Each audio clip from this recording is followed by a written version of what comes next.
Українське питання і, можливо, українські політв'язні – одна з тем перемовин Реджепа Таїпа Ердогана і Владіміра Путіна.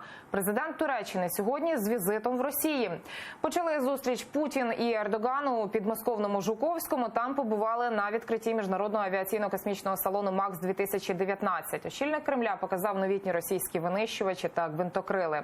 Далі президенти провели двосторонні перемовини за зачиненими дверима. Ще перед прильотом Ердогана речник Путіна Дмитрій Пєсков повідомив ЗМІ, що темами перемовин будуть Сирія і українське питання. Про все докладніше далі Вероніка Іващенко. Літаки російського та турецького президентів приземлилися на майданчик в підмосковному Жуковському. Владімір Путін та Реджеп Таїп Ердоган разом відкрили міжнародний авіакосмічний салон, оглянули російські винищувачі та інші новинки російської авіації. Товарообіг між нашими країнами вже перевищує 25 мільярдів доларів. Але наше завдання полягає у тому, щоб досягти цифри у 100 мільярдів доларів.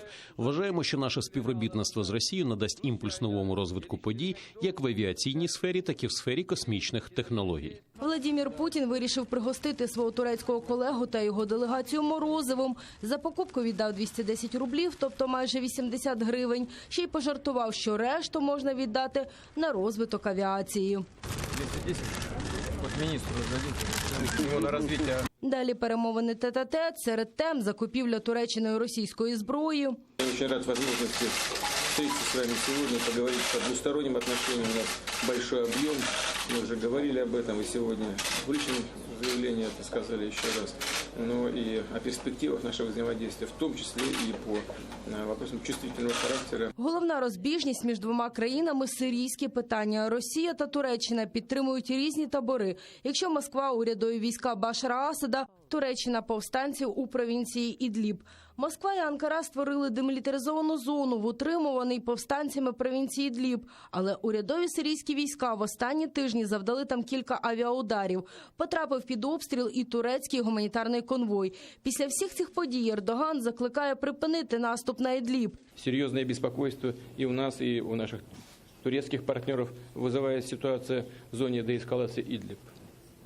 Террористы продолжают обстрелы российские позиции сирийских правительственных войск, пытаются атаковать российские военные объекты. В этом контексте наметили с президентом Турции дополнительные совместные меры для нейтрализации терористичних очагов у Ідлібі і нормалізації обстановки. Ще одним питанням, яке обидва лідери обговорюють за зачиненими дверима – українське. Це підтвердив і речник російського президента Дмитрій Пєсков. Щоправда, поки що жодних деталей нема.